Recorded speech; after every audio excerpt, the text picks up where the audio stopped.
ఆ వెంకటరెడ్డి అన్నాడు పెద్ద ఎదవా. ఆడు జగన్ బాగా ఎక్కించి వదిలేశాడు. ఆడు ఎదవా వెంకటరెడ్డి అన్నాడు ఎదవా. ఆడు ఒకరికిద్దరికి పుట్టినాడు కాదు. ఆడు కాకపోతే చంద్రబాబు నాయుడు అన్నం పెట్టట్లేదు అంట. మరి ఉప ముఖ్యమంత్రిగా ఉన్న పవన్ కళ్యాణ్ గారి పనితీరు నెంబర్ 1 అన్న. పల్లి అన్ని నెంబర్ 1 చదువుతాను. ఎక్కడ అడవుల్లో కూడా రోడ్లు వేస్తున్నాడు. ఆడు కనీసం ఊర్లో కూడా ఒక రోడ్డు వేయలేదు. మీరేమో నెంబర్ 1 అంటున్నారు, ఆయన ఏమో ప్రజలను గాలి వదిలేసి సినిమాలు చేసుకుంటూ తిరుగుతున్నారు అన్నారు. అలాగే ఆ వెంకటరెడ్డి ఉన్నాడు. చంద్రబాబు నాయుడు కనపడట్లేదు, చంద్రబాబు నాయుడుకి అన్నం పెట్టట్లేదు, లోకేష్ కనపడట్లేదు అని ఆడంత కుడియాగాడు ఇంతవరకు ఎక్కడ చూడలే వైసీపీలో. ఆడు పెద్ద ఎదవాడు.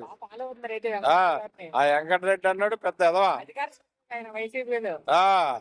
ఆడు జగన్ బాగా ఎక్కించి వదిలేశాడు. ఆడు ఎదవా వెంకటరెడ్డి అన్నాడు ఎదవా. ఆడు ఒకరికిద్దరికి పుట్టినాడు కాదు. ఆడు కాకపోతే చంద్రబాబు నాయుడు అన్నం పెట్టట్లేదు అంట. ఆడు ఎంత ఫేవరెస్ లంచాడు కాకపోతే ఆ మాట అంటాడు. చంద్రబాబు నాయుడుకి భోజనం పెట్టట్లేదంట ఇంట్లో. మాట్లాడే వాళ్ళకి ఆడు ఒక్కడ పుట్టేవాడు కాదు. ఆడంటే ఎదవాళ్ళు తిట్టేవాళ్ళు అంతా ఎదవలే. కానీ ఆ వెంకటరెడ్డి అన్నాడు ఒకడికి మాత్రం పుట్ల.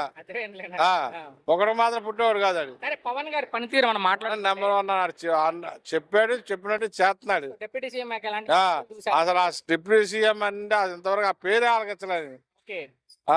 ఏదో పదవులు అయితే ఉంటే ఉండొచ్చు కానీ ఆయన వచ్చిన తర్వాత దానికి ఒక విలువ వచ్చింది. తిట్టే వాళ్ళకి ఏం చెప్తారంటున్నా? తిట్టేవాళ్ళు వాళ్ళకి పేటీఎం బ్యాచ్ వాళ్ళ గురించి మనం ఏమన్నా వేస్ట్. పవన్ కళ్యాణ్ ఉప ముఖ్యమంత్రిగా ఉన్న పవన్ గారి పనితీరు గురించి ఏం చెప్తారంటే? ఆయన మాటలతోటి ఏం చెప్పట్లేదు సార్, చేతలతోటి చూపిస్తున్నారు. అంటే ఇప్పుడు నిన్న ఏప్రిల్ 1వ తారీఖు ఎవరన్నా జనాలను ఏప్రిల్ ఫుల్ సరదాగా చేస్తారు. రాష్ట్ర పరువు పోయేటట్టుగా జగన్ అనేటటువంటి వ్యక్తి ఏప్రిల్ ఫుల్ చేశాడు. మరి అతనితోటి మాట్లాడుకోవడం అనవసరం. పవన్ గారి గురించి మాట్లాడుతుంటే పవన్ గారు ఏదైనా కానీ మాటలతోటి కంటే కూడా చేతలతోటి ఆయన పని చూపిస్తున్నారు. ఎలాంటి మార్పులు చూసారండి డిప్యూటీ సీఎంకి రాష్ట్రంలో? అంటే మీరు మరి పంచాయతీలు ఇదివరకు ఎలా ఉన్నాయి, ఇప్పుడు ఎలా ఉన్నాయి సార్? రోడ్లు ఎలా ఉన్నాయి? మరి ఆ రోడ్ల మీద మీ వైసీపీ కార్యకర్తలు బళ్ళుతోటి డ్రైవ్ చేయమనండి, మీ కాళ్ళతోటి మీరు నడవండి. మా తెలుగుదేశం సైకిల్ కానీ మా కార్యకర్తలు కానీ గర్వంగా కాళ్ళ రగరేసుకొని మేము చెప్తాం. అయితే పవన్ గారు ప్రజల్ని గాలి వదిలేసి ఆయన సినిమాలు చేసుకుంటా స్పెషల్ ఫ్లైట్లో తిరుగుకుంటా హ్యాపీగా ఆయన ప్రజలను వదిలేసి ఉన్నారని కొంతమంది మాట్లాడారు అండి. అందరూ ఏదో మాట్లాడుతూ ఉంటారు సార్.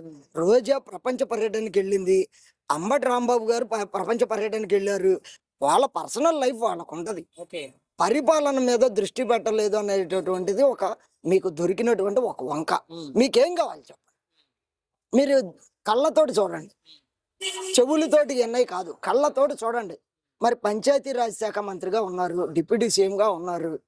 మరి అసెంబ్లీకి వచ్చి మీరు పోరాడచ్చు కదండి. మీకు 11 సీట్లు. అదే రోజు చంద్రబాబు నాయుడు సింగల్ మరి పోరాడలేదా?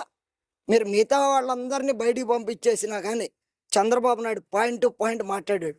మీరు 11 మంది ఉన్నారు, మీకు ఎంతసేపటికి ఒక అయినటువంటి అపోహలో ఉన్నారు. మీ పాపాలే మీకు చుట్టుకున్నాయి.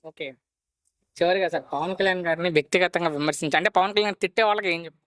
ఆయన టార్గెట్ చేశారు. ఇప్పుడు ఆకాశం మీద ఉమ్మేస్తారు సార్. అదే పరిస్థితి. ఎవరి దానికే ఇవాళ ఎవరి పాపం వాళ్ళకే ఎమ్మటే తగులుతుంది. ఎవరి పర్సనల్ లైఫ్ వాళ్ళకు ఉంటుంది, ఎవరి సొంతం వాళ్ళకు ఉంటుంది. వీళ్ళ జోలికి వస్తే ఒక మహిళ అయినా కానీ వీళ్ళకి ఓటేస్తుందా? ఏ ఒక్క మహిళ అయినా కానీ వీళ్ళకి ఓట్లు వేస్తారా? పవన్ కళ్యాణ్ గారి గురించి మాట్లాడే వాళ్ళు ఎవరైనా మాట్లాడుకుంటారు, అది నాకైతే అనవసరం. ఆయన పరిపాలన ఎలా ఉంది అంతవరకే మేము చూస్తాం.